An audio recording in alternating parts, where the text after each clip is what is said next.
우리 이 시간에는 불어권 소외된 땅에 대해서 아마 21세기 새로운 선교 지역, 우리 한국의 KWM이라는 단체가 세계 선교협의회라는 단체가 있는데요. 선교단체가 한 150여 개 됩니다. 한국에 한 23,000명 선교사를 파송하는 단체들이 한 150교회 되는데, 사실 불어권 지역만 하는 선교단체는 괜찮습니다. 불어권 지역만 하는 선교단체는 불어권 선교회밖에 없습니다. 사실 중국, 일본 여러 지역에 대한 특성을 가진 선교단체가 많지만, 프랑코폰 지역을 선교하는 선교단체는 물론 아프리카 선교하는 단체가 있죠. 불어권 영어권을 합하기 때문에 사실 그 전문성에 있어서 좀 다른 각도로 보기 쉬운데, 우리 선교에서는 불어권만을 좀 특화시켜서 결국 선교 지역을 전략을 짜고 또 선교사를 동원하고 훈련 파송하는 그런 단체라고 볼 수 있습니다. 제가 캐드님 이야기한 것이 21세기의 불어권 선교의 역할이 뭐냐? 한번 선교사 재배치와 관련된 전략이 되는 거예요. 이게 쉽게 하면 우리가 선교사를 파송할 때 통상 선교 지역, 그러니까 복음화율이 10% 이상 된 선교 지역을 계속 파송하는 거죠. 지금 통계로 보면 통상 선교 지역이 한 90% 선교사들이 가서 사역을 한다 이렇게 보고 있거든요. 한 10%만이 전반 개척 지역, 그러니까 복음화율이 낮은 지역에 가서 사역하는 선교사들은 10%밖에 안 되는 거죠. 근데 21세기의 불어권 선교가 왜 중요하냐? 하나님 왜 우리 단체를 세우셨는가 이렇게 돌아보면 전략적으로 선교사 재배치의 문제예요. 선교사 가는 데 가고 효율성 있고 가성비가 좋은 데만 가는 이런 선교 형태에서 가지 않는 지역에 대한 관심과 또 선교사가 없는 지역에 관심에 대한 하나님의 마음, 하나님의 전략을 우리 선교 중에 하나님께서 가르쳐 주시고 인도해 주셨다 생각하는데, 그 대표적인 지역이 물론 우리의 무슬림권, 당연히 무슬림 제국들은 당연히 그야말로 전문 개척 지역이죠. 선교사 신분 들어갈 수 없는 지역. 근데 무슬림권이 아님에도 불구하고 선교사가 잘 들어가지 않는 지역, 대체적으로 사하라 사해지대가 대표적이거든요. 그런 의미에서 선교사 재배치와 관련해서 중요한 어떤 전략적 역할을 감당하고 있는 것이 불어권 선교라고 생각합니다. 근데 여러분들이 지금 그 땅에 종종 프랑스에 살고 계시거든요. 근데 의외로 프랑스에 사는 분들은 프랑스를 그렇게 보지 않더라고요. 굉장히 선진국이고 문화가 발달하고 또 기독교 2000 역사를 가지고 있다는 측면에서 그렇게 선교적 가치로는 잘 보지 못하는데, 오늘 이 소외된다 불어권의 이 시간은 좀 그런 선교적 가치가 이 땅을 선교적 가치로 봐야 되는 이유에 대해서 잠시 나누려 합니다. 제대로 하면 이게 1시간도 안 가는데요. 한번 30분으로 줄여볼게요. 될란지는 모르지만 그러나 지금 이 환경 속에서 계속 하는 건 좀 무리인 것 같아요. 아까도 제가 모르고 책에도 안 보고 막 하다가 정신 번쩍 터지니까 벌써 한 40분 될 뻔한 생각이 드는데, 그러니까 뒤에서 30분 되면 막 이렇게 사인을 줘야 됩니다.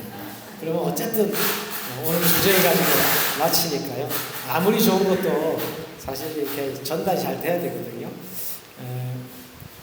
자, 그래서 일단은 불어권 프랑코폰이 이 지금 사실 용어 자체가, 여러분 프랑스에 사는 프랑코폰이라는 단어 잘 듣지요, 그죠?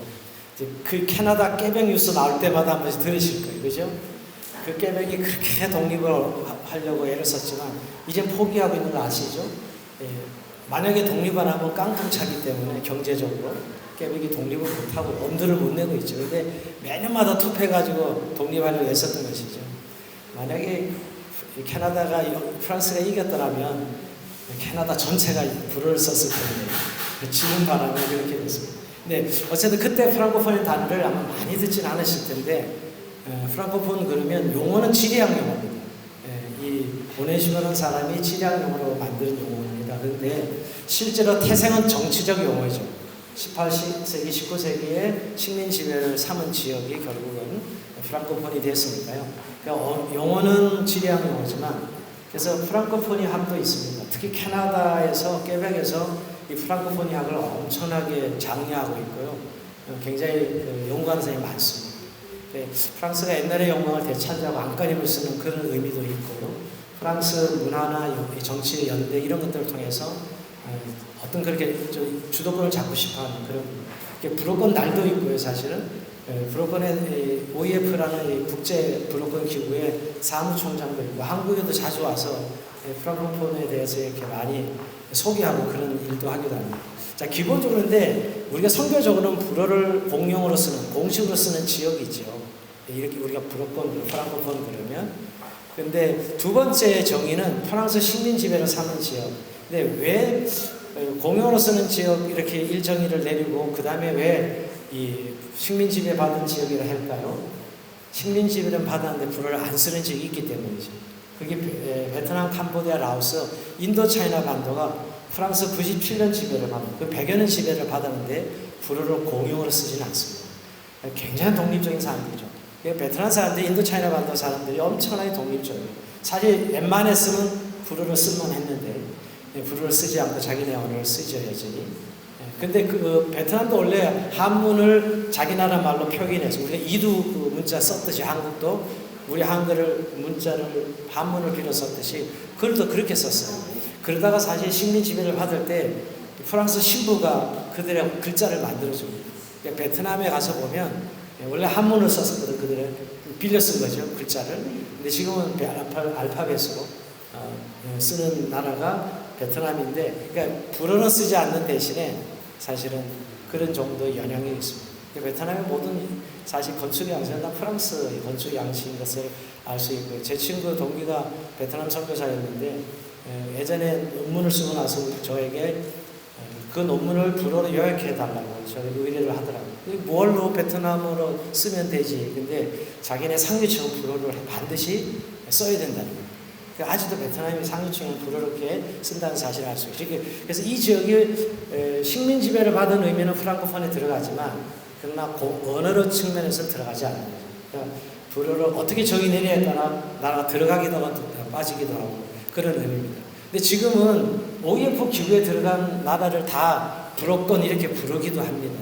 자, OEF는 사실 국제기구인데 불어를 사용한 국가들이 연대해서 언어나 문화나 교육, 경제, 정치 다양반에 협력하는 다자기구인데요.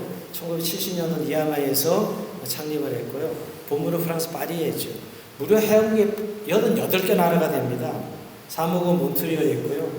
근데 그 정도로 많이 여기 참여하고 있어요. 근데 정예언은 54개. 그러니까 정예언은 그래도 불어를 많이 쓰는 나라들이 정예언이고요.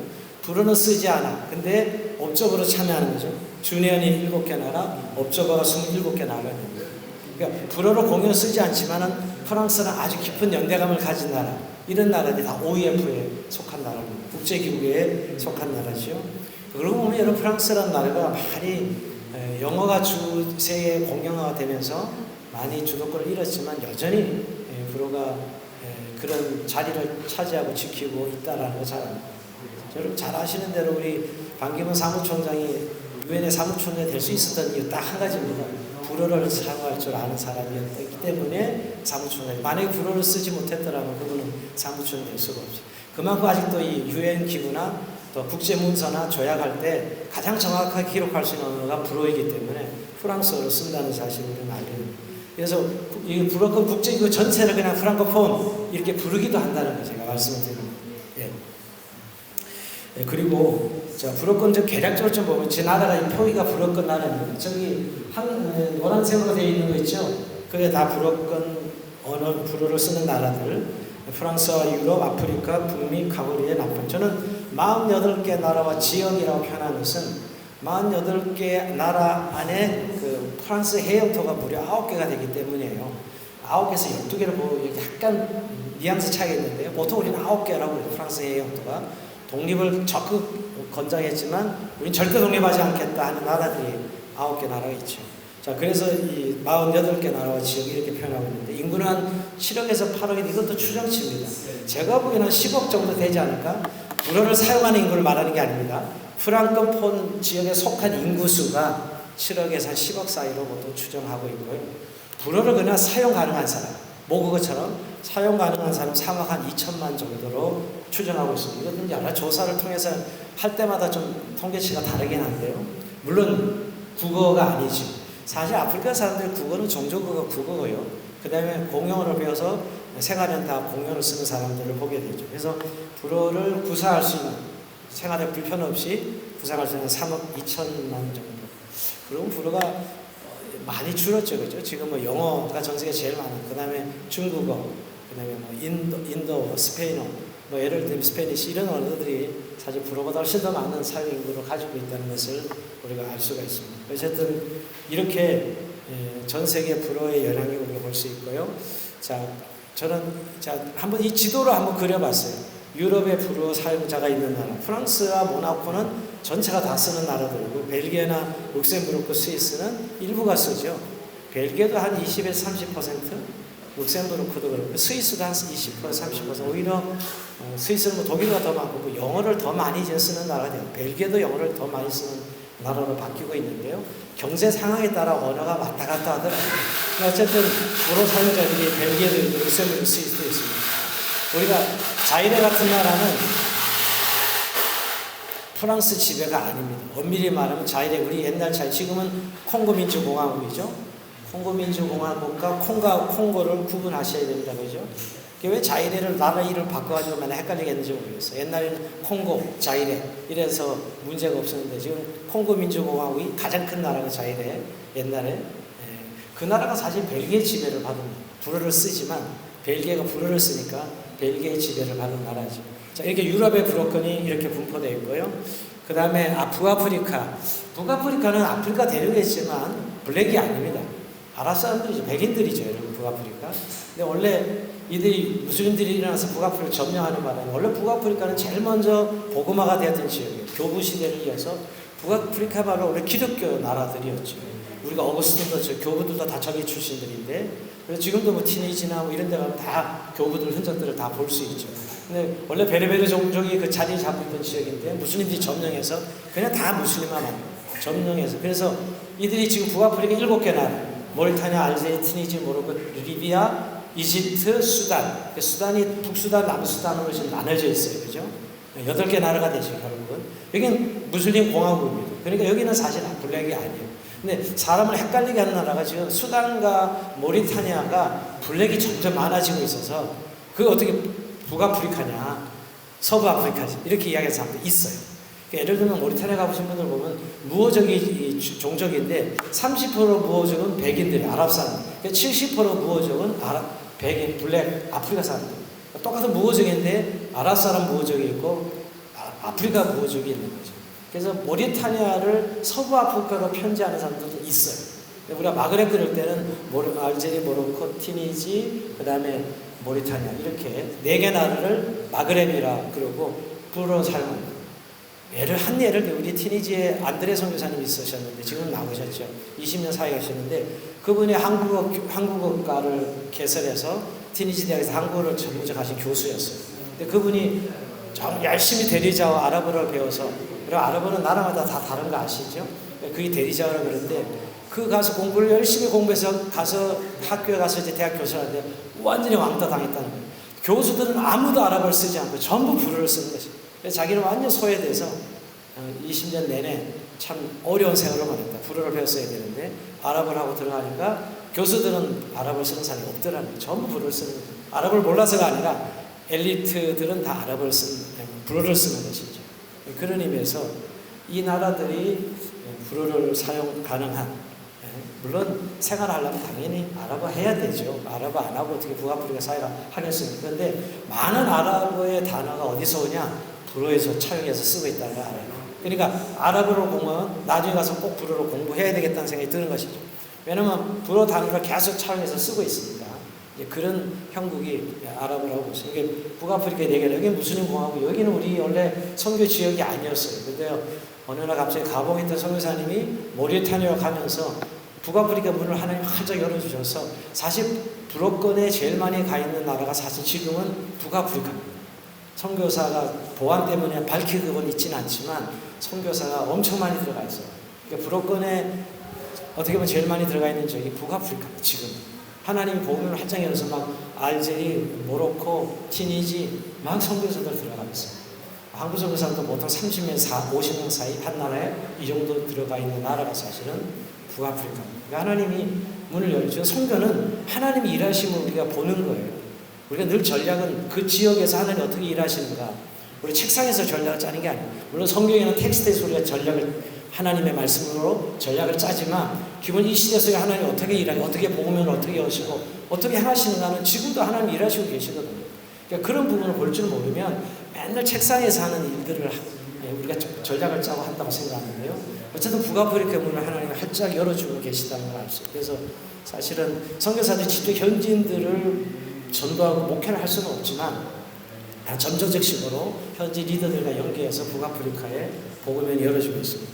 자, 그 다음에 아시아 지역, 이건 불어권. 이게 불어로 공용을 쓰지 않지만 프랑스의 연합군이 많고, 여러분 프랑스에 제일 잘 정착한 아시아 사람들은 다 베트남, 캄보디아, 라오스 사람들이죠. 역사가 오래됐으니까. 그죠? 호치민도 이거 프랑스에서 공부해서 프랑스의 도움을 받아서 독립운동한 사람이 호치민이에요, 사실. 역설이죠, 굉장히.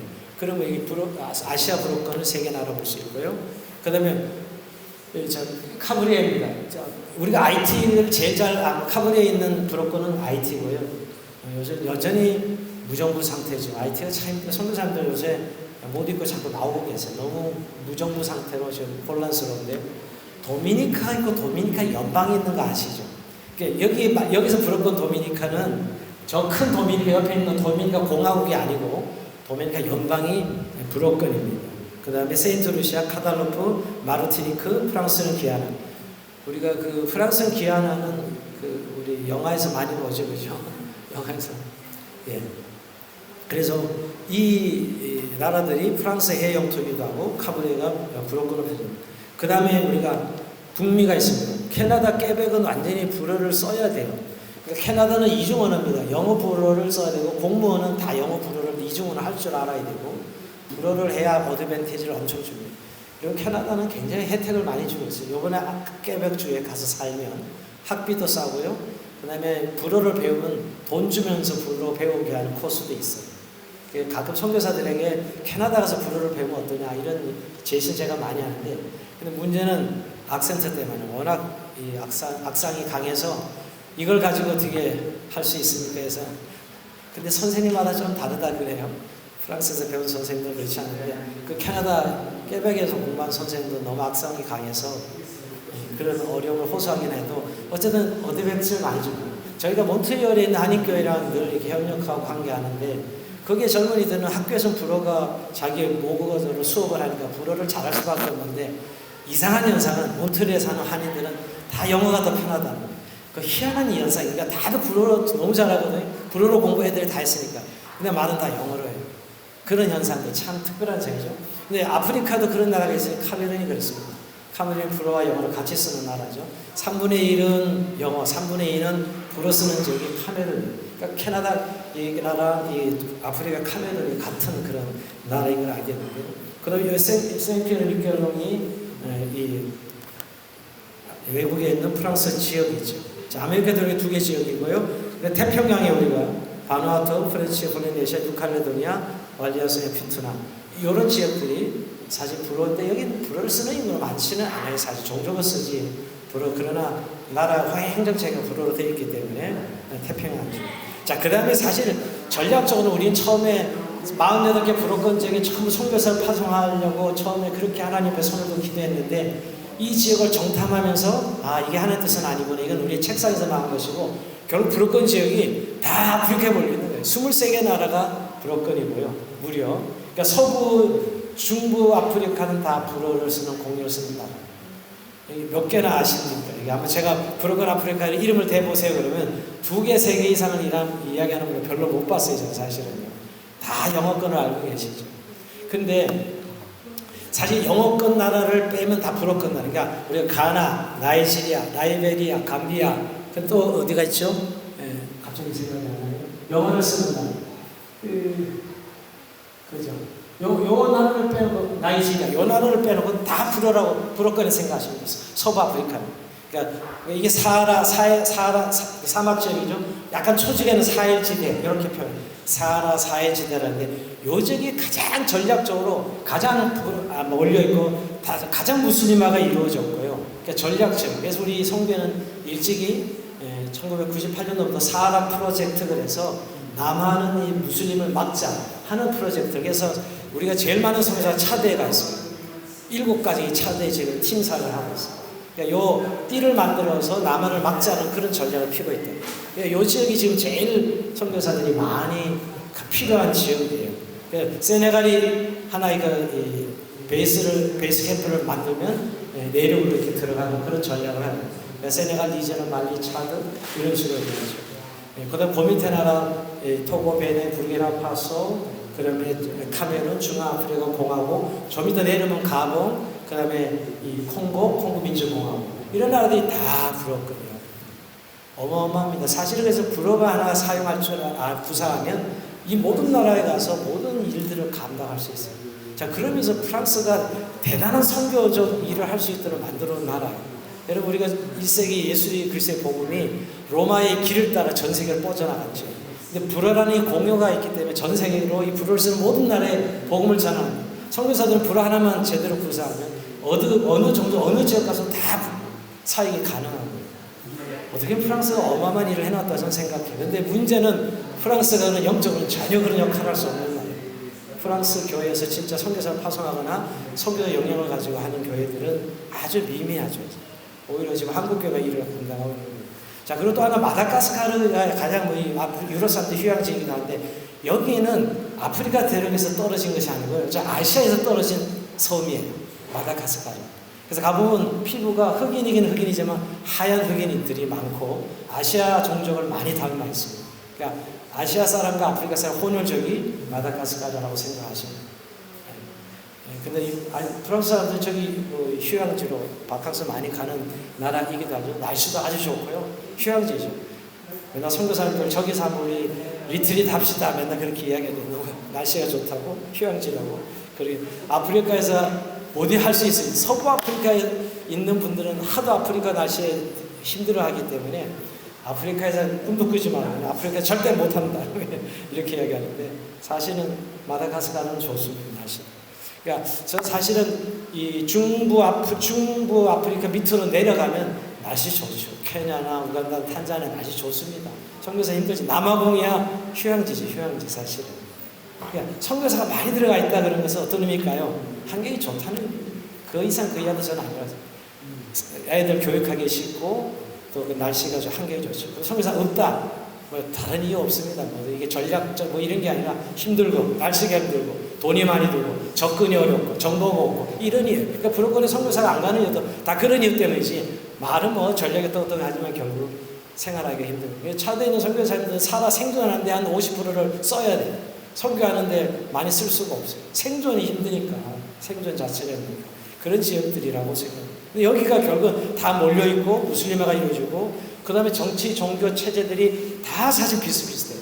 다 이 정치 권력자들이 프랑스 유학을 하고 돌아온 사람들이 정치의 권력을 잡고 정치를 하면서 모든 사회 체제나 법을 다 프랑스화 했어요. 이해는 할 수 없어요. 저렇게 못 사는 나라가 노동법은 프랑스법을 갖다 씁니다. 그러니까 선교사들이 얼마나 힘든지 몰라요. 그 가르디안 하나 자르라 그러면 막 완전 맨날 법정에 왔다 갔다 해야 되고 이런 일을 겪어요. 이해가 이렇게 못 사는 나라에서 프랑스법을 갖다 그대 쓰고 있냐. 니네 법이 없냐. 없지요. 그냥 배운 게 프랑스 유학하는 리더들이 와서 프랑스 시스템을 다 움직이는 거죠. 그러면서 어디 가도 그런 시스템 통일해요, 사실. 제가 늘 이야기하지만 이 서부 아프리카에 세파 쓰고 있는데 세파 프랑을 쓰고 있는데 고정 확률입니다. 인류의 655 세파 프랑이에요. 고정 확률이라는 말은 같은 경제권을 말하죠. 말도 안 돼. 국가 어떻게 경제를 같은 우리가 한류를 같이 동시할 수 있겠어요. 그 말은 여전히 독립은 했지만 다 프랑스 지배 아래 있는 나라인 것을 알게 됩니다. 자, 여기서 우리는 지금 이 불어권 아프리카 23개에 전략적으로 집중하고 있고요. 종주국 프랑스, 그 앞바다에 있는 이 23개 불어권 아프리카가 우리가 전략적이고요. 이 지역은 무슬림화가 이루어진 데 불구하고 선교사들이 마음껏 가서 일할 수 있습니다. 물론 무슬림화가 되어서 긴장관계를 가지는 지역도 물론 있습니다. 그럼에도 불구하고 선교사가 가져다 주는 경제적 이득 때문에 아직도 물론 학자를 열어놓고 있어요. 그런 의미에서는 기회의 땅이죠. 근데 선교사가 없습니다. 사실은. 자, 프랑스 해영토를 한번 지도로 그렸는데 정확하지 좀 않습니다. 제가 좀 잘못 그린 것 같아서. 하여튼 9개 나라가 프랑스 해영토다. 이렇게 보시면 됩니다.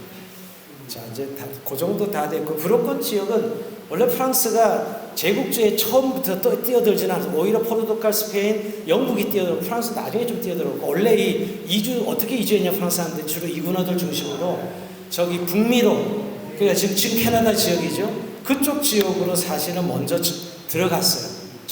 만약에 캐나다 지역이죠. 그 다음에 카브리에 쪽으로 그쪽으로 처음에 정착하기 시작했는데 그들이 결국 정착하면서 자기 이 프랑스 문화를 그대로 고수하고 유지하려고 했던 것이죠. 그렇게 하면서 18, 19세기 되면서는 이제 막 제국주의 막 열강대 서구가 막 아프리카 땅을 점령하면서 서로 이제 제국주의자들이 즉 서구가 책상에 앉아서 금을 긋기 시작했죠.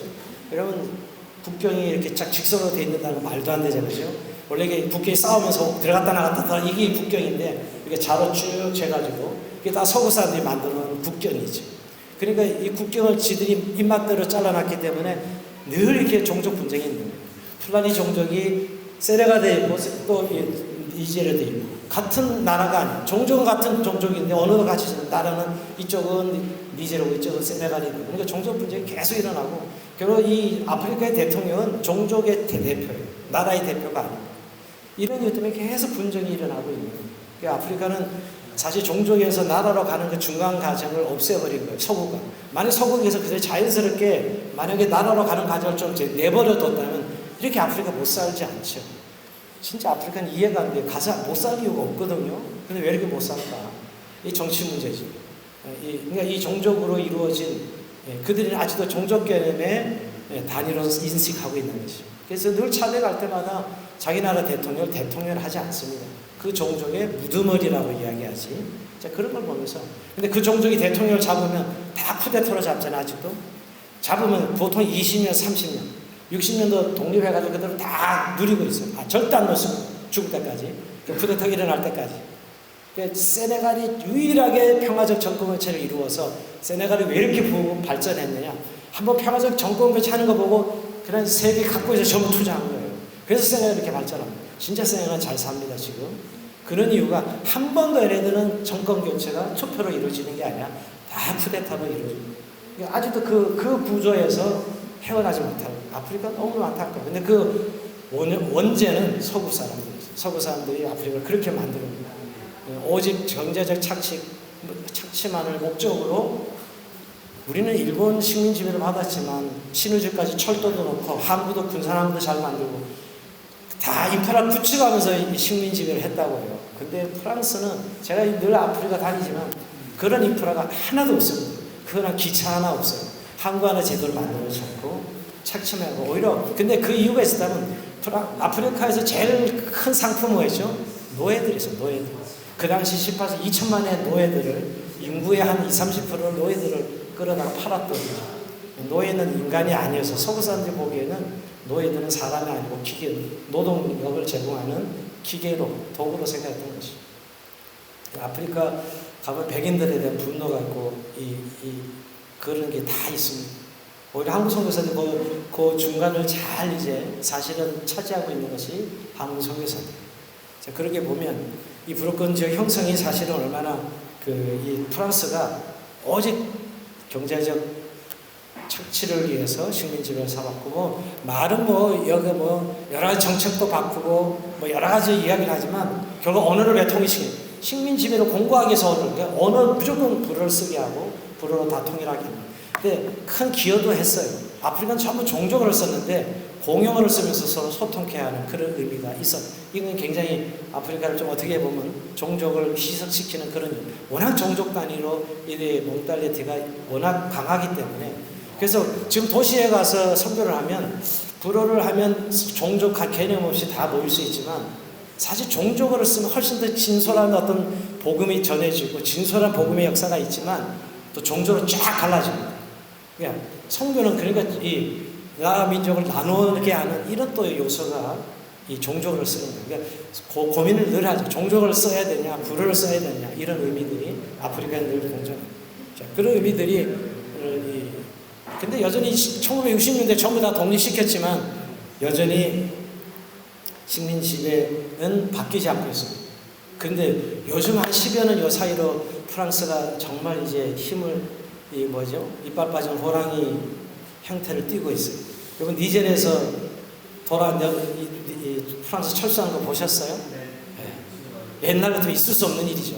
외인 부대가 한번 가서 다 한번 휘두르면 그냥 다 항복해야 되는데 지금은 그렇지 않아요. 프랑스가 힘을 잃어가고 있는, 어떻게 보면 중국 자본이 들어오고 또 지금은 러시아 자본이 막 들어오면서요, 이제 프랑스의 힘을 잃어가고 있어요.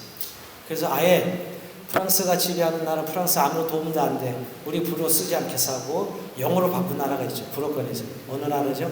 르완다입니다.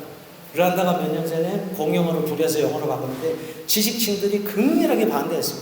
그 공용어 바꾸는 거에 대해서.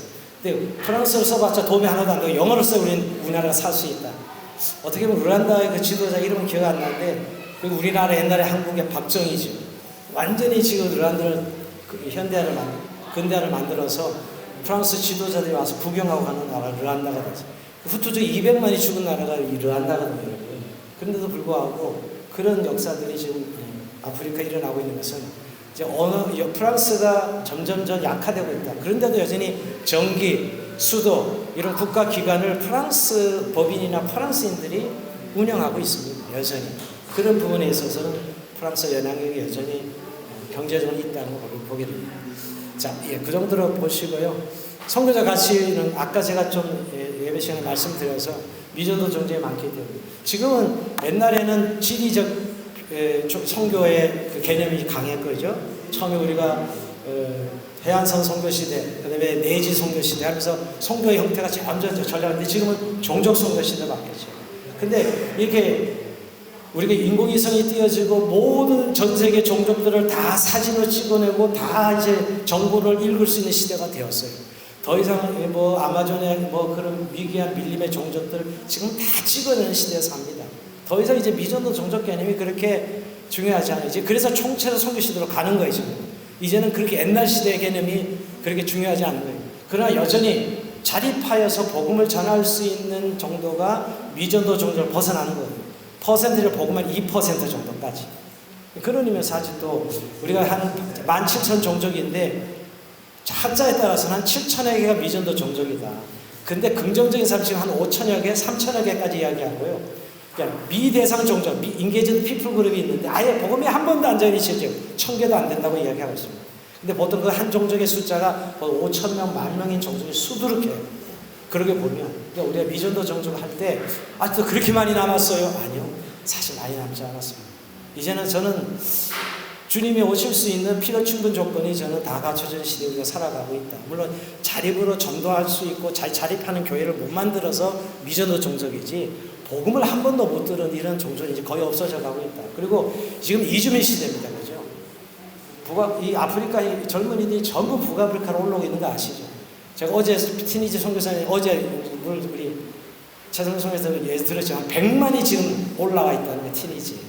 유럽에서 돈 주면서 야 절대로 이 주중에 못 끝내게 해달라. 지금 모로코에도 수많은 돈을 투자하면서 절대 아프리카 사람들이 지중해를 못 건너고 돈을 막 붓고 있어요. 이주민 선교 시대죠. 프랑스 이주민이 제일 많죠. 난민이 제일 많죠. 난민 신청해서 허락받으라고 수많은 사람들이 기다리고 있잖아요. 프랑스 당에. 이 난민 시대라. 이주가 너무너무 쉬운 시대예요, 사실은.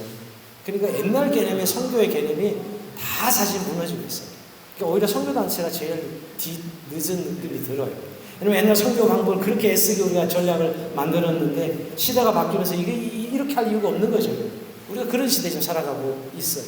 선교단체가 어떤 사람이 제일 늦다고 해요. 여기 크리스찬들 옆에 살아가면 선교 이름이 이루어지고 있는데 뭐 쫙 먼 데 가서 그런 이야기 한다고 이야기하는 분들의 이야기도 듣습니다.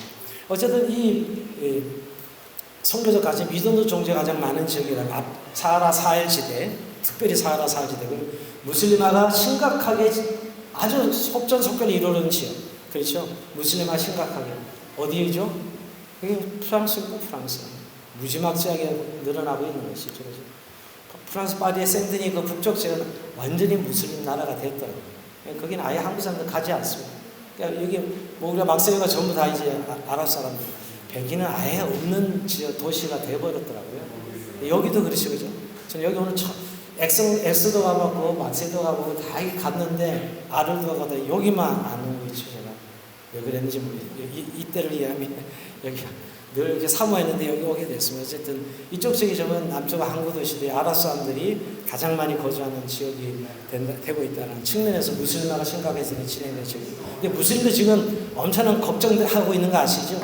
기독교에 가장 적은 세속화입니다. 그죠? 한국도 이렇게 무너지는 건 세속화죠. 교회 돈의 힘이 들어오고 권력의 힘이 들어오면서 교회들이 무너지고 있는데 이 무슬림도 똑같습니다.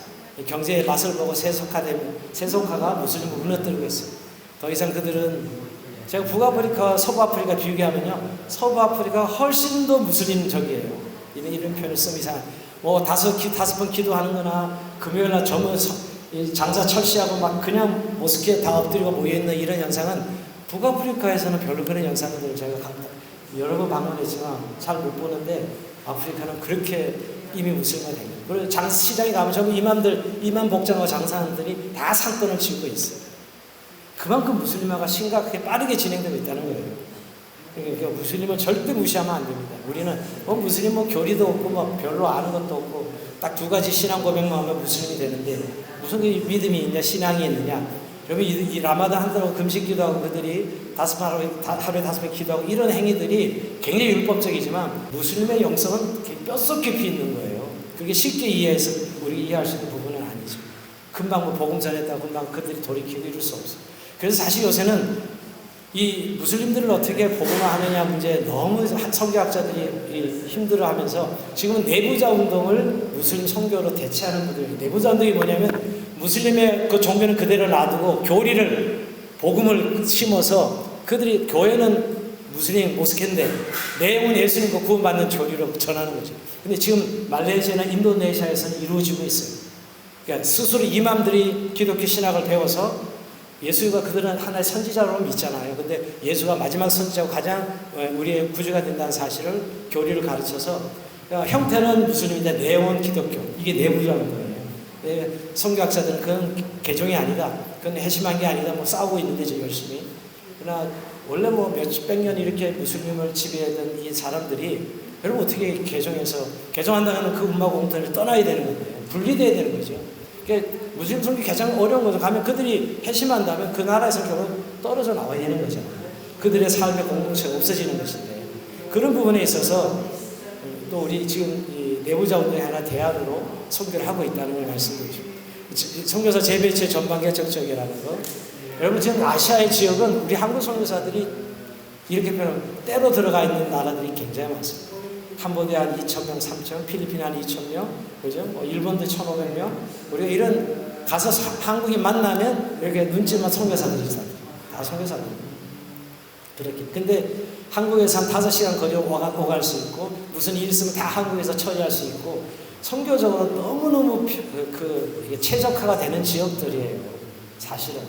또 돈도 적게 들고 또 요새 K-팝이나 K-문화가 막 맹위를 떨치면서 얼마든지 선교 문이 열어지고 있는 그런 측면에서는 아시아의 선교사들이 많이 들어가는 건 충분히 이해가 되는 부분이고요. 근데 그럼으로 인해서 오히려 이쪽 아프리카 대륙이나 또 무슬림 대륙은 서남아시아, 아프리카, 서부아프리카 이런 지역은 선교사가 가지 않는 지역이 되고 있는 것도 사실입니다. 자, 그러면서도 여전히 복음에 대해서 개방되어 있고 프랑스에서 사실은 얼마든지 무슬림을 만나고 프랑스는 다양한 공동체 다 만날 수 있잖아요. 프랑스에는 정말 완전 인존시장이고 이 모든 전 세계 공동체를 다 만날 수 있어요.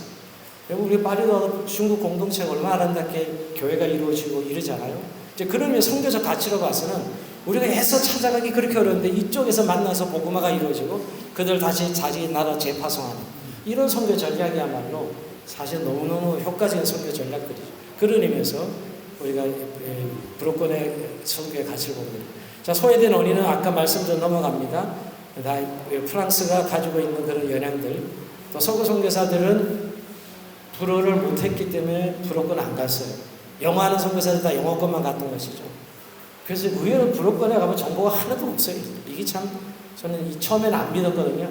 다 같은 아프리카인데 뭘 가서 보면 이게 아니구나 이제 그때 느낌. 제가 대표적으로 가나가 있고 그 위에 붙은 게 부르키나파소인데 가나와 부르키나파소가 이렇게 다를 수 있나? 단지 영어권 불어권 차이인데 하늘과 땅 차이입니다.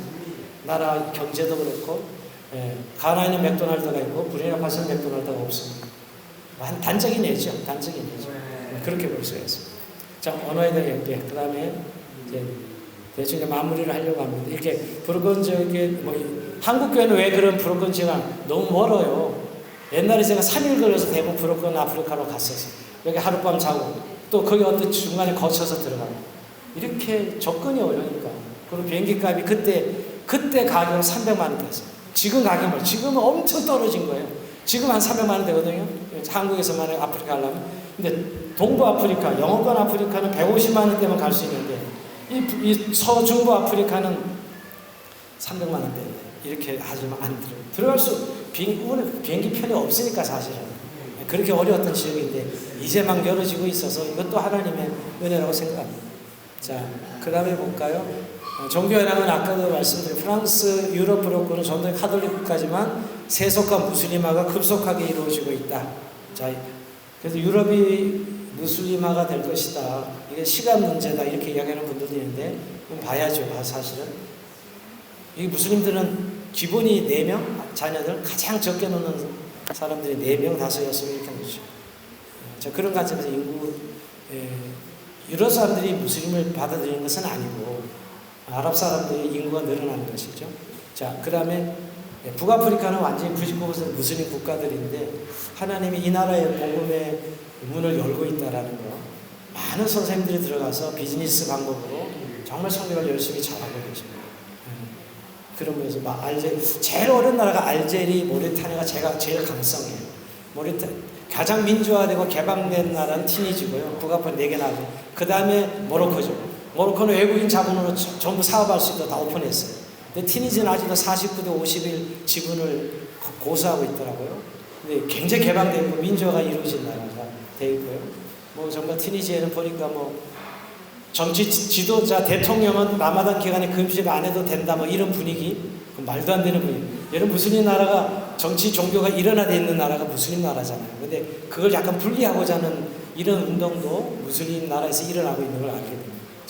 그 다음에 여러분 서부 아프리카가 가장 전통적인 선교가 이루어졌고 또 가장 개방되어서 많은 선교를 할 수 있는 지역입니다. 그런데 이 지역도 무슬림화가 급속하게 나오고 남하는 무슬림이 급속도로 모스크 짓고 아랍어 학교 만들고 추장이 받아들이면 그 종족 그 마을은 다 개종합니다.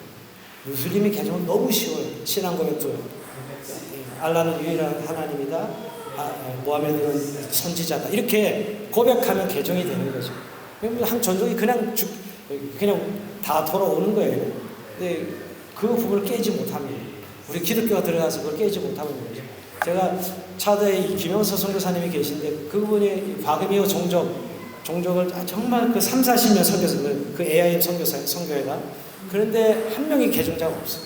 너무너무 힘들어요. 그런데 그 종족에 3, 40년 선교사 가서 얼마나 많이 했는지 몰라. 유치원도 만들고 학교도 짓고 다 그런데도 한 반사 개종자가 없어요. 참 너무 가슴 아프잖아요. 근데 그 추장은 너무 친해 이 선교사님이랑. 너 자기 종족에서 얼마나 많이 하니까 얼마나 좋아요. 친구가 너무너무 좋아. 늘 그렇게 얘기합니다. 니네가 먼저 왔어야지. 니네가 먼저 왔으면 우리가 기독교 부족이 되는데 무슬림 우리 조상이 섬긴 무슬림 이걸 배신할 수 없다는 거예요. 그거에 니네가 먼저 왔어야지. 이런 얘기를 합니다. 그러니까 북아프리카 그 밑에 있는 이 사하라 지역은 전부 무슬림들이 점령해서 무슬림화가 이루어진 지역이거든요. 그런 부분에 있어서 무슬림과의 부딪힘과 문제들이 또 우리 과제이기도 합니다. 자, 그 다음에 아프리카 대륙은 무슬림의 팽창이 계속 이루어지고 있고요. 남하고 있습니다. 우리 선교사들 숫자 제적 게임도 안 되고 10%도 안 돼. 거기에 비하면 그 무슬림들의 이맘들이 그냥 밀고 내려오는 숫자나 5.1달러 가지고 여러분 모스크에 지어주고 아랍어 학교 만들고 1년에 한 번씩 하지 성지순례 시켜주고 이런 일들이 아프리카는 매일 다반사입니다. 사하라 지역에 있는 아프리카에서는 계속 일어나고 있는 거예요. 어마어마한 투자를 하고 있는 거죠, 이들이요.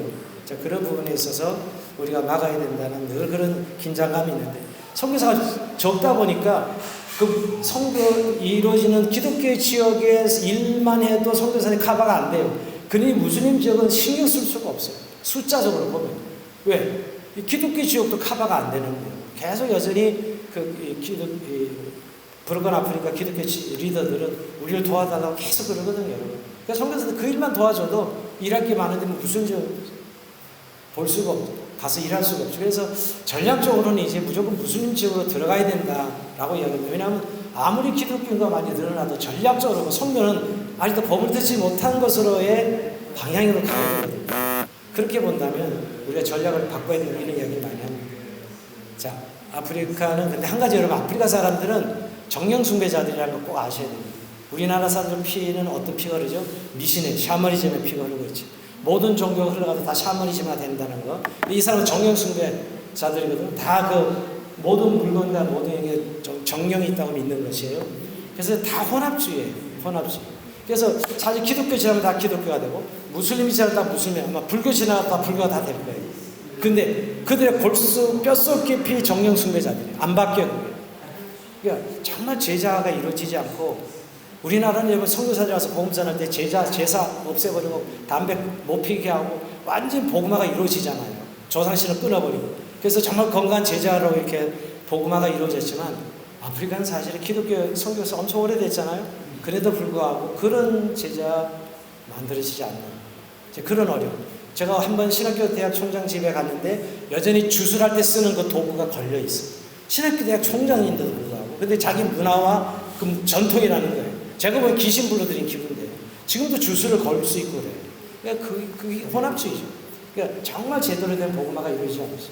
이지한 선교사님이 감비아를 나올 때 막 너무 가슴 아파하는 이유가 15년 동안 자기 공동체 와가지고 다 개종하고 회심하고 배울 거 다 배우고 했는데 15년 딱 되고서 이제 좀 제대로 읽고 써먹을 수 있다 그랬는데, 나는 다시 우스를 돌아가겠다는 거예요. 배울 거 다 배우고 다 이때까지 위장하고 있었던 거예요. 15년 동안 환장하고 미치는 것이죠. 안 바뀐 거예요. 다시 무슬림 돌아서 자기는 무슬림에 의해서 자기 음악 공부도 일하겠다는 거예요. 거기에 그냥 뒤집어지는 거죠. 15년 동안 우리 뭐 했나 이러면서. 그러니까 사실은 이 정령 그들의 어떤 우리가 복음화 갈 때 제자가 이루어져야 되고, 정말 하나님의 회심이 일어나야 되는데, 아프리카 선교에 제일 어려운 게 그거예요. 그래서 설교를 들어보거나 아프리카 선교를 맞으면 아프리카 목사님들 설교가 복음을 이야기하지 않고 잡담 수준에 뭐 그냥 잡담 이야기하다 끝나고 막 춤추고 뭐냐고 이렇게 흔들고 막 예배는 너무 뜨거운데 설교 시간 되면 조용하고 아무런 어떤 그런 변화들이 일어나지 않는 막 그런 너무 안타까움이 있습니다. 그럼 어떤 데 막 엉덩이까지 막 흔들면서 막 찬양하면 정신 사나운 거 이게 과연 예배인가 막 이런 생각이. 그러니까 완전 문화와 이 종교가 섞여서 어디가 복음이고 어디고 이게 문화고 이 구분이 안 돼요. 그래서 선교사님들이 이건 가르쳐야 됩니다. 음악도 우리는 기독교 음악이 우리 클래식 음악이 되고 이런 나라가 됐잖아요. 근데 이러더니 가만 가서 이렇게 음악을 들어보면 어디 막 약간 비슷해. 근데 다 아프리카식으로 다 부르고. 그러니까 성경에서 가르친 찬송가를 다 지도지고 다 바꿔서 옹교로 아프리카 곡 다 바꿔서 부르는 거예요. 선교사들이 음악을 안 가르친 거죠. 제대로 가르쳤으면 이렇게. 그러니까 이게 혼합주의적인 이런 형태가 아프리카 선교 가정. 그래서 지금 하고 있는 제일 큰 일은 아프리카 지도자들, 목사님들 성경 읽게 하는 거예요. 성경 읽도 안 하는 목사들이 반 정도 됩니다. 제가 방문 아프리카 목사들 중 반도 성경 아니에요. 그러니 뭐 무슨 설교가 되면 무슨 그런 학력하는 중졸이 안 돼요. 아프리카 목사들이요. 근데 아프리카 목사가 되는 건 완전히 권력자가 되는 거예요. 완전 존경받는 옛날에 그 종교의 추장 그런 식으로 박수를 받고 참 그런 부분에 있어서 그 권위는 또 어마어마합니다. 아프리카 목사들의 권위에 대해서 그런 부분이죠. 자, 아프리카 종교 혼합체가 얼마나 심각한가를 이제 또 선교가 되어져도 또 우리의 고민입니다. 제가 전략국가 세계 프랑스는 여러분 잘 아시니까 한데, 자 프랑스가 가지고 있는 선교 정도 이 정도나 4분의 1이 이제 이주민이다. 아프리카 이 프랑스 인구에. 자 이거는 뭘 말하는가? 선교적 가치에서 너무 중요한 요소를 가지고 있죠. 예를 디아스포라 이 공동체가 계속 생기고 있다는 선교적 가치가 올라가고 있다는 것이고요. 이구노 바키아스 이건 영적인 의미에서 이들이 원래 이 땅에 많은 순교의 피를 흘린 이구노들의 그 역사를 우리가 보게 되고요. 자 그다음에 그런데 이해가 안 될 때 이렇게 문화 예술을 따지고 과학을 이야기하면서도 얼마나 신비주의 점성술이 발전하고 있어요. 이제 역학이 발전하고 있고 동양 종교를 아주 관심 가지는 이 백인들 너무너무 많죠. 이런 부분에 있어서도 우리가 종교적인 그리고 카톨릭이 아니라 우리 말할 것도 없고요. 물어보면 프랑스 사람들 다 크리스찬에 대답하지. 크레티앙이라고 이야기하지만 성경 한번 안 읽어본 사람은 수들어가고 예수가 누군지 모르는 사람은 수들어간 거예요. 그래서 자기 크레티앙이고 영세받아 우리말로. 근데 그런 사람들이 얼마나 많습니까, 여러분? 그리고 지금 물어보면 무신론자인데 주식 크레티앙이 그러죠. 제가 무신론자는 무슨 크레티앙이니까 그런 사람들 얼마든지 볼 수 있는 거죠. 자, 우리 그런 영적인 어떤 현실들을 보게 되죠. 그리고 복음주의 교회들이 너무 미미한 거예요. 저는 처음에 선교하러 왔을 때 해포럼에 그래서 와, 개혁주의구나. 우리 한국의 신앙은 개혁주의 신앙, 복음주의 개혁주의잖아요. 야, 이 개혁교회는 들어갔더니만 복음이 없어요. 사랑만 이야기하지 아무도 십자가 복음을 전하는 교회가 하나도 없었어요. 그때까지 이게 아니었고, 그래서 심려교회 카리스마틱 교회를 가보니 거기가 이렇게 십자가 복음을 이야기하는 거예요. 그러니까 같은 해프롬의 뭐 루터렌이나 칼빈 이 모든 다 자유주의 신학으로 이미 점령되어 있고요. 그나마 미국에서 온 선교사들이 만든 이 카리스마틱 교단들만 우리 한국교회 같은 복음주의 교회, 개혁주의 교회 그걸 알 수 있어요. 그만큼 미미합니다. 근데 이제 이주자들, 아프리카에 온 이주자들 전부 저기 오순절 계통의 교회들이 부흥하고 있고 엄청나게 모이고 있죠. 이 파리 근교에 막 10,000명 모이는 교회들이 있는데요. 몇천 이게 다 아프리카인들이 와서 하는 이주자들의 교회들이 부흥하고 있습니다. 그런 면에서 이 종교 현상들을 우리 제대로 파악해야 되는 것이죠. 복음주의 교회들의 미약한 것. 자, 이슬람의 득세는 말할 것도 없고요. 뭐 요새 이건 여러분들이 맨날 뉴스로 보고 있는 거 아닙니까? 모습게 세워지고 있는. 사역자가 부족합니다. 프랑스 목사님들은 없는 교회가 반 정도 되죠. 그리고 있으면 선교사들이 담임 목사예요. 선교사들이 담임 목사죠. 그리고 담임 목사 없어도 괜찮아요. 장로님들이 다 목회해서. 그래서 이 언영 때문에 한국교회 목사님들, 선교사님들이 프랑스에 담임을 하면 맨날 싸워. 뭐 때문에 싸우죠? 설교. 우리 한국교회는 다 목사가 설교해야 되잖아요. 장로들이 꼭 설교를 해야 되는 거예요. 신학도 안 하는 장로가 우리는 늘 그렇게 해야 한다. 그래서 목사님 4주 중에 한 번은 장로가 설교해야 됩니다. 이것 때문에 싸워도 에이씨 하고 그만두고 나온 선교사도 있어. 우리는 제 아는 선교사 중에. 그러니까 장로들이 교회 설교하고 운영하는 건 너무 자연스러운 거죠. 그렇게 돼 있는. 그래서 한국 선교사들이 이해를 못해가지고 반 정도는 없고 또 파리 근교의 프랑스 목사님들은 다 이중직이에요. 전부 이해를 가지고 있습니다. 왜? 교회에서 나오는 걸로 생활할 수가 없습니다. 11조가 없잖아요. 12 헌금하지 않잖아요. 장로들이 연말에 이게 자기 돈으로 이렇게 임대료 내는 거 봤어요. 지금 한번. 헌금하는 게 아니고 자기가 이렇게 숲에서 딱 끌어서 임대료 주더라고요. 헌금 왜 안 하고 헌금 설교 못 하는 거죠, 사실은. 그런 프랑스 교회들을 보면서 이게 얼마나 카톨릭이 그 11조니 그 교회 재산 이런 것에 받아온 그 상처들이 얼마나 큰가를 알 수 있었어요. 프랑스인들이 이 국외 카톨릭을 받은 상처들이죠. 그러니까 개신교가 제대로 복음과 진리를 외쳐야 되는데도 그러지도 못하고 있는 거죠. 자, 이 정도로 보시고요. 뭐 교두부, 근데 브로건 성교의 교두부가 여기고 파리가 관문이고 여기에 뭔가 정말 제대로 세우면 여기로부터 다 이게 통하거든요. 우리 선교사는 여기 다 지나가기도 브로건 아프리카의 나라의 모든 리더들은 다 파리를 오게 되어 있고요. 그런 관문이라는 관점에서 정말 선교적 전략 교두보예요. 이 프랑스 파리는요. 그런 의미에서 저희가 프랑스의 플랫폼 선교센터를 수년 내에 만들려고 합니다. 선교사들이 마음껏 와서 머물 수 있고 또 모든 사역하고 있는 개신교 선교사회라는 모든 분들이 들어와서 그 공간을 가질 수 있고 이런 플랫폼 선교센터가 우리 선교 가족의 꿈이에요 지금. 굉장히 한 10개 이상의 선교관을 운영하고 또 강의실이나 훈련할 수 있는 모든 사역을 그들 플랫폼이 되는 거죠. 사역을 내놓으면 여기저기서 그 사역들을 서로 공유할 수 있는. 지금 사역이 옛날처럼 이거다 이게 아니거든요. 뭐 교회 개척이다 이렇게 된 게 아니라 다 그 지역마다 그 선교의 방법이 너무나 다양해. 근데 그걸 다 나눌 수 있어야 되는데 정보가 없어요 사실. 근데 이럴 때 플랫폼을 하면 너무 도움이 되죠. 자, 프랑스 선교가 유럽의 플랫폼의 관문이다. 똑같은 이야기고요. 사실은 무슬림의 접촉점.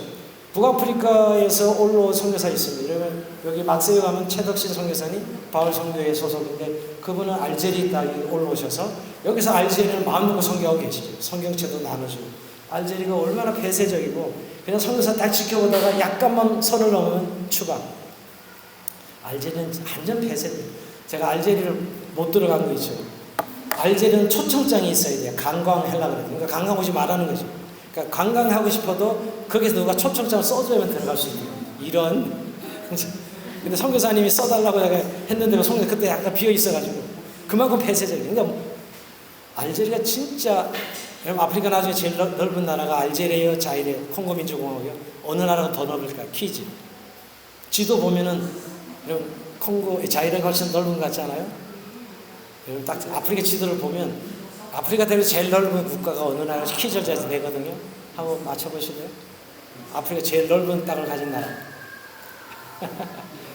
어느 나라일까요? 알제리입니다. 알제리. 근데 다들 말하면요, 다 콩고 민주공화국이라고. 이렇게 중앙이 이렇게 많이 넓게 보이잖아요. 자, 우리가 알제리가 제일 넓습니다. 근데 다가 사막이죠. 예. 근데 그 많은 유전을 가지고 가스 가지고 있는데 그렇게 나라가 폐쇄적이니까 나라가 못 사는 거예요. 근데 모로코는 완전 문을 열어 제치고 지금 불어보다 영어를 더 많이 쓰는 것 같아요. 지금 아예 그냥 영어로 바꾸는 거야. 이 사람들 막 그 왜 사업 때문에, 비즈니스 때문에. 비즈니스맨들 다 영어 써요 보니까. 그래서 알제리가 왕국인데 그 왕이 완전히 개방 정책을 쓰면서 우리 미국 쪽으로 지금 문을 열고 왕정인데도 불구하고 엄청나게 발전하고 있어요. 사실 그런 부분이 있어요. 우리 선생님들이 6가정이나 알제리, 모로코에 가서 좀 비즈니스 사역을 하고 계시거든요. 네, 그렇습니다. 선교 접촉, 여기서 접촉점이 된다면 프랑스가 그 공동체와 접촉점을 가질 수 있고 전략을 펼 수 있는 것, 이러면서 큰 장점이 있습니다. 그리고 다양한 디아스포라 공동체들이 어디나 다 있어요. 이 프랑스에는 말이에요. 참 프랑스가 참 대단한 나라예요. 그러고 보면 그들이 관용과 이 톨레랑스는 그런 관점은 대단한 나라예요. 저는 프랑스에 대한 존중이 있는데요. 영적으로 이렇게 무너져 있지만 복음적인 관점에 보면 이 나라가 가지고 있는 인본주의적인 그런 세계관 이런 것들이 이런 다민족 다 언어를 다 수용하고 있잖아요. 이 가능한 거예요? 우리나라 사람들 지금 뭐 외국 사람 다 뭐라 그러지 우리는요? 중국 놈, 일본 놈 다 놈자 붙여서 그렇게 배타적이란 말이에요. 우리는요. 프랑스야말로 그런 부분에서 얼마나 열려져 있는 나라예요, 사실은. 자, 근데 한국도 250만이 지금 이제 이주민으로 채워주고 있어요.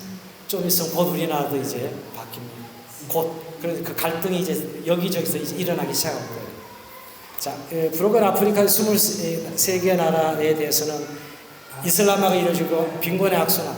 제일 못 사는 나라, 밑에서 순위 따지면 다 사라지는 나라들이 다 그 1, 2위를 다투고 있습니다. 차드, 니제르, 말리. 다 1년. 하루에 1불로 먹고 사는 나라들. 하루에 1달러로 먹고 살아가는. 진짜 가난합니다. 어찌 이렇게 가난할 수 있을까? 정말 이해가 안 될 정도로. 자, 그런 의미에서 선교사들이 가서 선교하고 싶은데 가난은 그 자체로 눈 감을 수는 없잖아요. 지금 죽어가는 못 먹어서.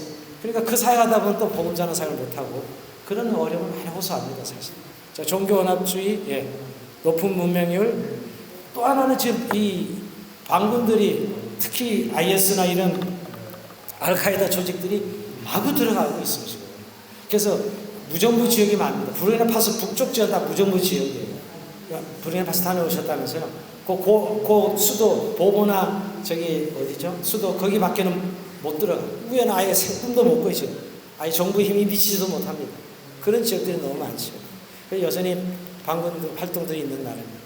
자, 선교적 특징은 많은 미전도 종족, 이슬람화 신앙이 진행되는 지역, 프랑스어가 하나의 공용화되어서 또 큰 장점을 가지고 있는 지역.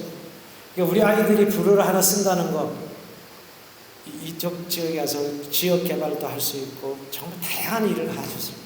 그리고 캐나다의 깨백에 몬트리올에 있는 그 영어 불어가 자유자도 이중을 구사할 수 있는 아이들이 이 아프리카 단기 선교 갔다 와서 선교사들이 막 대환영 박수를 치는 거예요. 그냥 바로 선교제 투입. 한국에서는 다 통역을 해서 막 그 이래지는데 이 친구들 와가지고 바로 전도하고 바로 애들 전도하고 이러면서 선교사보다 더 큰 일하고 하는 거예요. 선교사가 1년 내내 할 일을 얘네들 한 주가 다 해주고. 그래서 야, 니네들 꼭 다시 와야 된다. 막 이래가지고. 근데 애들이 이제 선교사를 헌신하는 건 다들 고민하고 있지만, 자, 그런 부분에 있어서 이 브로건 아프리카 프랑스어를 쓴다는 것은 그만한 장점이죠. 자, 다민족 다문화 사회고요. 또 하나, 젊은 18세 이의 인구가 반이 넘습니다. 이거는 어느 대륙에 지금 18세 미만 인구가 절반이 된다는 거예요. 또 하나는 이 6개 대륙 중에 유일하게 개발해야 되는 대륙이 아프리카 대륙이죠. 그런 의미에서 정말 이 블루오션이에요. 정말 여기만 뚫으면, 그러니까 근데 아직도 정치적인 이런 것들이 다 걸려 있어서 뭐 이게 부정부패 때문에 또 한번 이게 돈 장사는 열심히 다 팔았는데 돈을 못 받고 있다고 이런 사업가들 많거든요. 그런 문제만 해결된다면 이 아프리카는, 그래서 아프리카 이 정치 지도자들이 원조할 때 돈으로 달라 그러잖아요. 왜 돈으로 달라 그럴까요? 다 인말 폭격하려고 돈을 달라는 거죠. 그래서 아예 그걸 알고서 이제 딱 건축물로 뭐 도로 닦아주고 뭐 다 건물 만들어주고 그러면 하지 마라 그럽니다. 오지 말라고. 아프리카가 왜 안 되는지를 금방 알 수가 있어요. 말도 안 돼. 우리나라 같으면 그런 매국노가 어디 있어요. 근데 그렇게 도움 주려면 오지 마. 그러니까 자기 민말 폭격하려고 돈으로 달라는 거죠. 그런 게 아프리카 나라입니다, 사실은. 그런 공공성이 없는 것이죠. 그런 사람. 민족적 의미가 없고. 자, 남한의 사람을 저지하는, 이게 제일 중요한, 저는 브로큰 아프리카는 남한은 무슬림을 저지하는 가장 전략적 지역입니다. 라는 거 제가 꼭 말씀드리고 싶고. 근데 선교사가 없어요, 사실은요. 선교사가. 자, 열린 선교지 추수 지역이다. 열린 선교지 추수 지역이다. 현지인 지도자 양성. 제가 이 아프리카를 다니면서 우리가 그 많은 일들 다 감당할 수는 없고 현지 지도자들만 제대로 신학교육만 시키면 여기서 불어가 티칭 사역이 되는 선교사들에 가서 그 현지 지도자들만 가르쳐도 이건 게임이 될 것 같은데 이런 생각 너무너무 많이 합니다. 가서 돕는 사역은 누구나 할 수 있지만 티칭 사역은 누구나 할 수 있는 사역이 아니죠. 선교사님들이 가서 불어가 정말 자유자도 구사해서 티칭이 되는 선교사님들이 있다면 정말 효과적으로 사역을 할 수 있는데 라는 생각을 합니다. 근데 사실 그런 부분에 있어서 늘 한국 선교가 지금 늘 언어 문제가 지금 가장 큰 문제이고 프랑스에서 정말 제대로 한 텀 정도는 정말 언어를 제대로 구사하게 하는 언어 학교를 제대로 만드냐. 이렇게 서구 선교사들은 1년, 2년 공부하고 불어를 구사하고 들어가시거든요. 근데 한국 선교사는 그게 안 됩니다, 사실은. 그래서 영어 하나 배우는데 너무 힘들게 배웠는데 사실은. 자, 그런 의미에서 현지 지도자 양성이 제일 급선무로 떠오르고 있습니다. 자, 차세대 선교.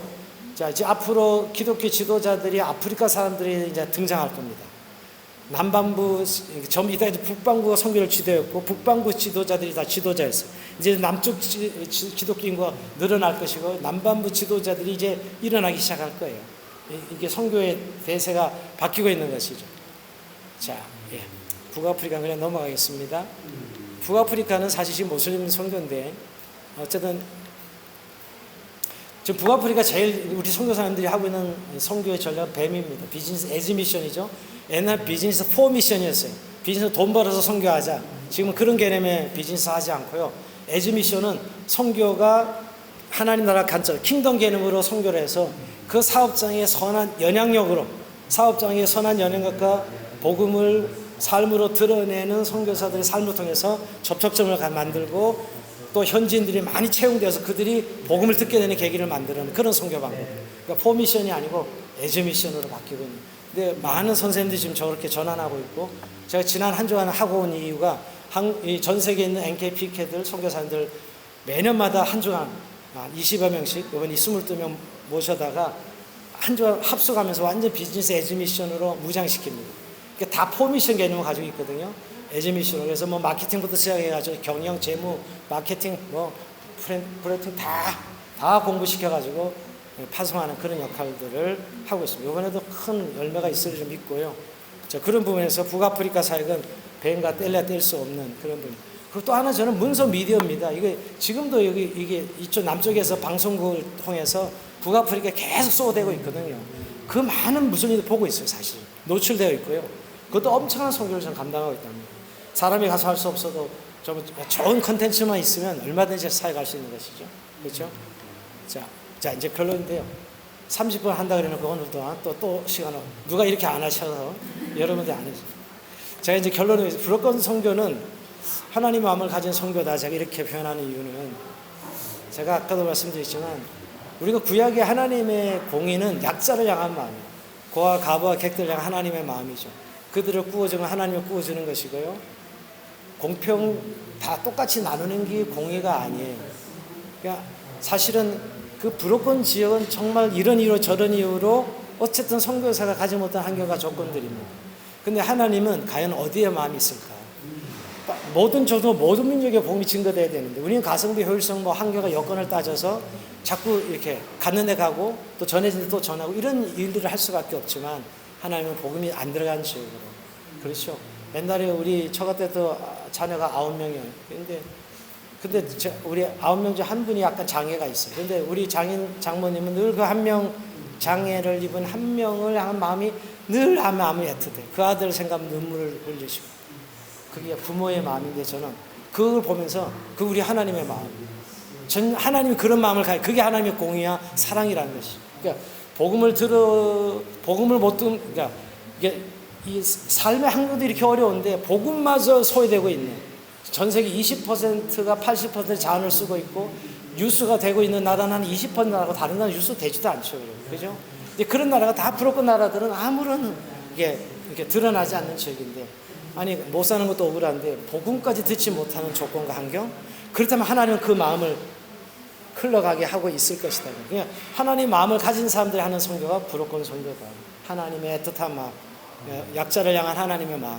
왜냐하면 하나님이 세상을 이처럼 사랑하사 했으니까 사랑한다는 말은 이 전 세계 모든 인종, 모든 종족 다 사랑하시는 거지. 우리는 잘난 사람만 사랑하죠. 이쁜 사람만 사랑하고 그게 인간의 마음, 그게 본성이죠. 그러나 하나님은 모든 자기같이 하나님 형상 가진 모든 인생들을 다 사랑하시는 것이죠.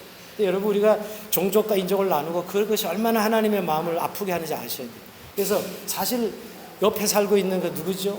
베드로가 그렇게 회심하고 5,000명, 3,000명 회심하는 엄청난 역사를 했지만 그 자기 옆에 사는 고넬료 하나 건지지 못하는 이방인과 같이 음식을 먹는 것은 개 취급받고 있는 이방인들에게는 복음 들을 가치가 없는 개지요, 개.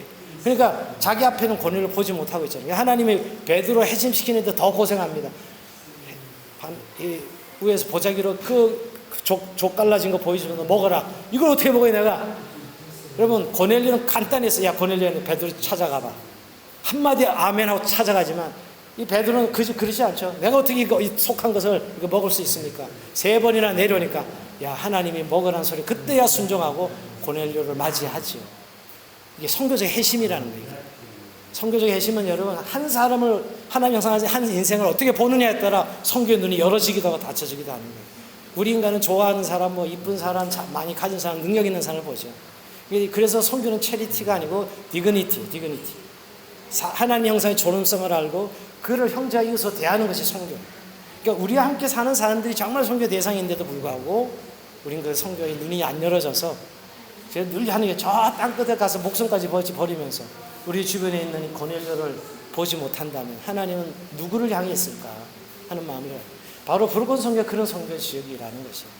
우리가 열심히 하고 있지만 의외로 우리의 이웃 중에 있는 고넬료를 보지 못하고 하는 것이죠. 그래서 이게 주의 재림을 오게 하는 선교라는 게 아직도 복음을 듣지 못한 쪽으로 가야 되는데 계속 들은 사람들로 계속 몰려있는 이 선교. 그래서 선교사 재배치 문제와 관련해서 부르건 선교가 부름받았다는 거예요. 21세기에 아직도 선교사가 안 가는 지역으로.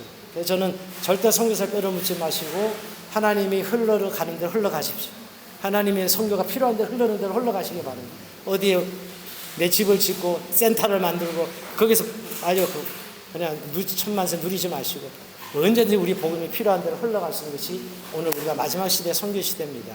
근데 그 지역이 바로 부르건 지역으로 흘러가고 있다는 거예요. 그래서 한국교회도 이 부분이 이제 중요성을 인식하고 이 지역을 보고 우리가 조건으로 만성교회 파송할 수는 없지만 무릎 선교사 운동으로 지금 이 운동을 펼치고 있습니다. 우리 본부는 사실 무릎 선교사 본부예요. 아침마다 1시간씩 무릎 선교로 전부 우리 본부 식구들은 이 기도 제목 놓고 전략적으로 기도하는 일이 우리 선교예요. 그래서 이 한인교회도 역시 프랑스에 있는 파리에 있는 한인교회, 우리 몽펠리에 있는 한인교회들과 이 모든 디아스포라 공동체들이 기도 용사들 일어난다면 이 땅에 엄청난 변화가 일어날 수 있어 믿는 것이죠. 하나님은 분명히 우리에게 약속하신 것들이 너희가 이렇게 기도할 때 내가 일할 것이라고 말씀하시고 약속하신 것이거든요. 바로 이런 부르건 지역에 여러분의 교회가 있다라는 것. 지금까지 선교 열심히 하셨는데 더 그런 중요성에 대해 인식하시고 같이 동역하고 또 함께 했으면 좋겠습니다. 자, 오늘 공부하고 혹시 질문 나눈 것 중에 조금 마음에 걸리거나 질문 있으면 질문 갖고 마치겠습니다. 끝까지 안 가신 분은 대단한 분들이신데 한 분씩 가셔야 되는데. 예. 예.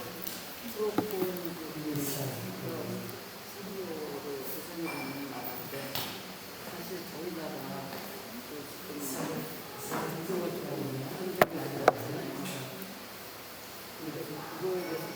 궁금한 게 저희는 한국 사람이잖아요. 근데 그런 걸 부정적으로 쓰는 거 아닌가. 예, 다시 한번 좀 더. 예. 그러니까 미국에서 저희 그 기독교 말고 무슨 뭐 민선민족 예, 예. 이단. 예. 그러니까 신하는 뭐 신선지나 그런 분들도 복음의 대상이 아닌가. 당연히 복음의 대상이죠. 예. 말할 것도 없죠. 근데 지금 너무 걱정스러운 건요. 불어권에 이단들이 너무 득세하고 있어요. 파리에도 지금 신천지가 골치 아플 정도로 지금 퍼져 있어요. 현지 교회 파고 들어가가지고 또 우리 현지 교민들도 신천지 구원파 당연히 지금 우리 성경을 몰래 사가지고 가가지고 불어권 선교하고 있어요. 자기네들 구원파도 구원파가 베넥에도 막 자리 틀고 있고요. 이 불어권 아프리카에 이런 부분에서 참 걱정입니다. 근데 사실 거짓입니다. 이단들은 당연히. 근데 여기에 대해서 우리가 좀 공동 전선을 펴야 되는데 참 그러니까 같이 이렇게 교단과 연합해서 우리가 한국교회가 좀 거기에 대해 함께 대응해야 되는데 좀 그게 좀 약한 것 같아요.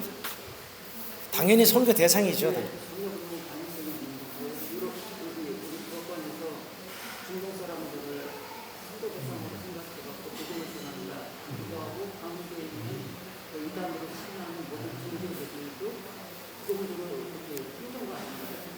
모두가 동일한 대상이죠.